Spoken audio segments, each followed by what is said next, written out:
Okay, so during this recent controversy at OU, there was a member of the SAE fraternity that it was engaging in a racial chant on the bus, and there was a video taken of him, and the video went viral through all different types of things, and a group on campus called Unheard actually posted it to Twitter and then tagged the university president.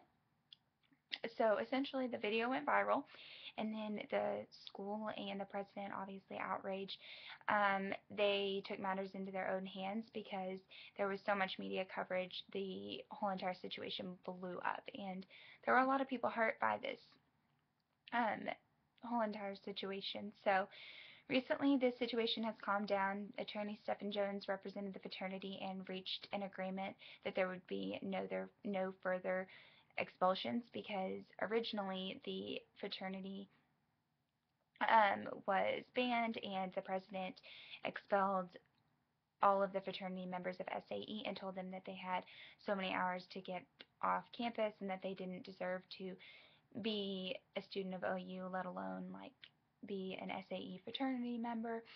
So after all of the situation kind of calmed down, they reached an agreement, and after 2 weeks of silence, the student that was um, openly in the video, Pettit, he talked about his actions, apologizing and stating that I'm not here to talk about where I learned the chant or where I was taught. I'm here to apologize for what I did. The truth is that what I said, what was said in the what is said in that chant is disgusting.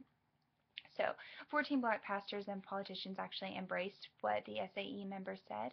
They openly forgave what he had done. So there's obviously been awareness for racism that's rising because of this issue, and there are many people that have obviously been affected and have been hurt by this situation in specifically organizations.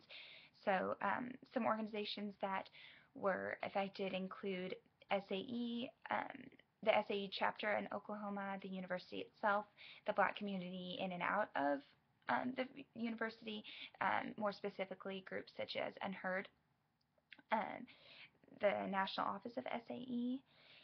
So now I'm going to discuss the ethicality of all of these organizations and how they handled the situation and whether they were right or wrong in what they were doing.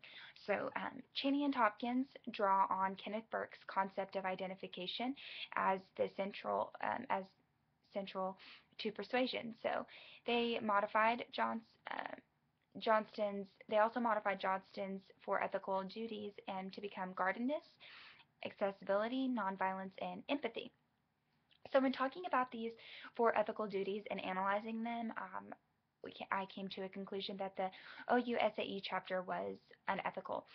And and I found this in the fact that they were openly singing racial chants, and those were being passed down and they were being taught to them. So internally, the chapter was encouraging one another to do this and um, embracing these racial chants. So they were also found to be an mostly all-white fraternity for many years, with the exception of a couple of black members years ago. So yeah, the culture of this chapter was just unethical, and that they were encouraging and engaging in these inappropriate activities. So uh, Frederick Bird also explores moral muteness in the book in ways that organizations can be unethical through moral silence, deafness, and blindness. The book goes on to talk about how there are many cultural and contributing factors um, that individuals can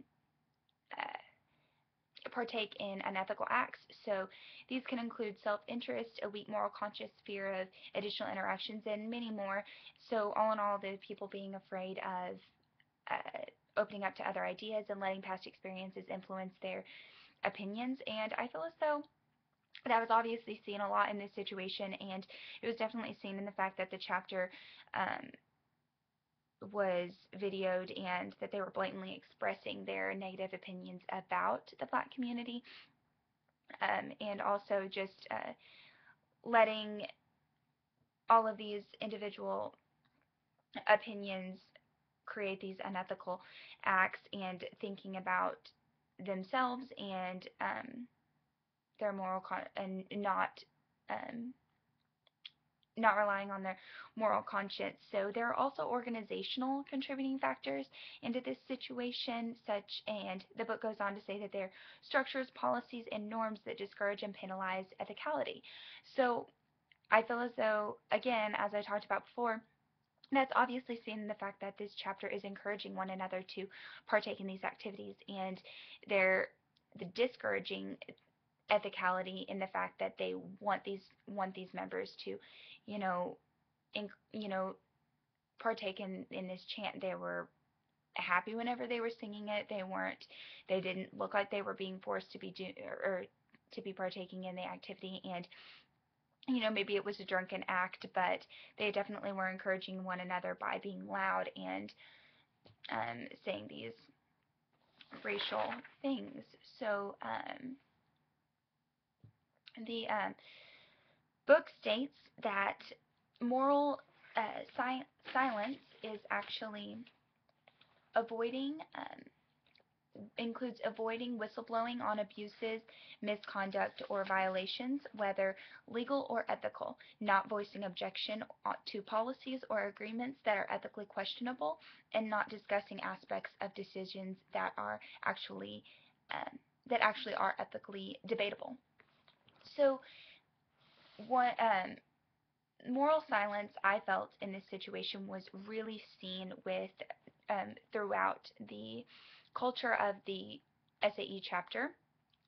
The in the fact that brothers in the fraternity didn't hold each other accountable for their actions, and they didn't stop each other from engaging in these inappropriate activities. They were silent in the fact that they didn't discuss the problems with these controversial um, issues such as racism, and they weren't letting anybody else know. They weren't letting the SAE national office know. They were just kind of letting it happen, and along with the president, whether they were aware or unaware, which I'm assuming very aware, that all of these things are happening, that they just let them happen. And so that's where a lot of the um, you know, moral silence comes in. So in this situation, and then secondly, moral deafness is defined as in the book as inattentiveness by not being willing to listen, not striving to make sense of what is being said, not focusing sufficiently to discern what is really important, and not making an effort to take interest in the message. So the fact so if there were members that were expressing their opinions but not wanting to get other people in trouble, just being like, hey dude, like, you shouldn't partake in all of these activities, or hey dude, I really don't want to, like, I don't think that we should be doing this, or anything like that, the other brothers that were partaking in that activity weren't listening, and they were being deaf to those ideas and those problems, and they're obviously being deaf to the issues around them and to the words themselves that they're saying out loud. They're not listening to, even, I don't even feel as though they were listening to what they were really saying. Like, they're just being deaf to the problem and the meaning behind the words of what the chant stood for. So, um, and lastly, there was blindness, moral blindness, and it's defined as not perceiving well by losing sight of issues, problems, or standards, failing to foresee consequences of actions, and not recognizing moral dimensions of organizational life such as obligations, promises, agreements, ethical principles, and ethical expectations. So, along with the SAU chapter, and I know I've been talking a lot about how they really were unethical in a lot of these situations, but not just, like, more specifically, the office being, the national office not being aware of what's going on, and, you know, the leaders in the chapter and many other people, the older, the younger, like, not, obviously they were blind to the issue of racism and engaging in it, and they weren't using their moral conscience with that. But another group that I would like to bring into the light of the blindness. I do feel as though the unheard group was blind in the fact that, exposing this exposing this and releasing this video without consent of the SAE chapter caused a lot of media coverage, and they had every right to do it, but it definitely negatively impacted a lot of people. So I don't know if they were necessarily thinking about the ethicality or how it was going to affect other people around them. I think that it was a little bit more about the enragement and about the heat of the moment and how they wanted to maybe bring light to the issue, so maybe that was ethical in itself, but the fact that it negatively impacted more people than it positively impacted people. I mean, it brought down the university. It brought down, the athletics department with somebody breaking the contract on signing with OU, not wanting to go to that school. Just a lot of things being negatively impacted by it. I don't think that Unheard really thought about those consequences, and like they said, not foreseeing the consequences of their actions. They're not really thinking about what's going to happen if they tag the president. They're not thinking about it blowing up, like that, and I don't think that they were thinking about the long run and how this was definitely going to be an issue that they were going to be having to partake in for a really long time. So I definitely think that that's another group to be brought to light in this situation. Um, so um, next, the third thing that was going to be discussed on the ethicality of the situation was um, the fact that the National SAE office actually released a statement about how they were engaged with members of the African American community, and that they were reaching out to build a partnership with, or that will address cultural and diversity issues. And one of the questions was, would confronting ethical transgressions be applicable in this situation? And I definitely feel as though it would.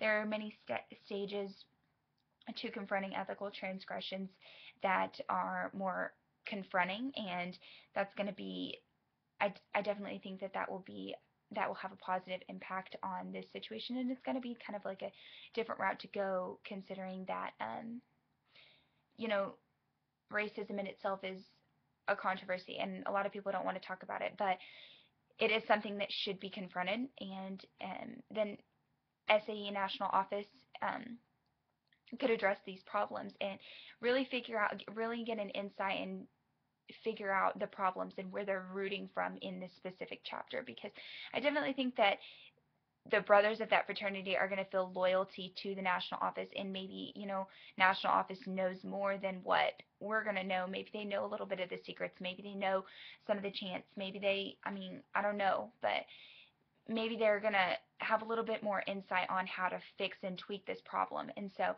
I definitely think that taking all of those stages and asking the questions and confronting the chapter itself is definitely going to have a positive impact on this situation.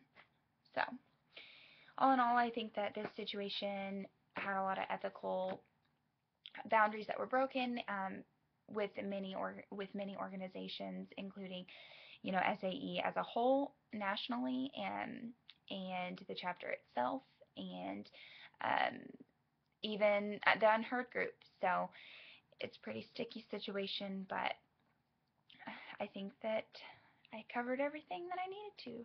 So thank you.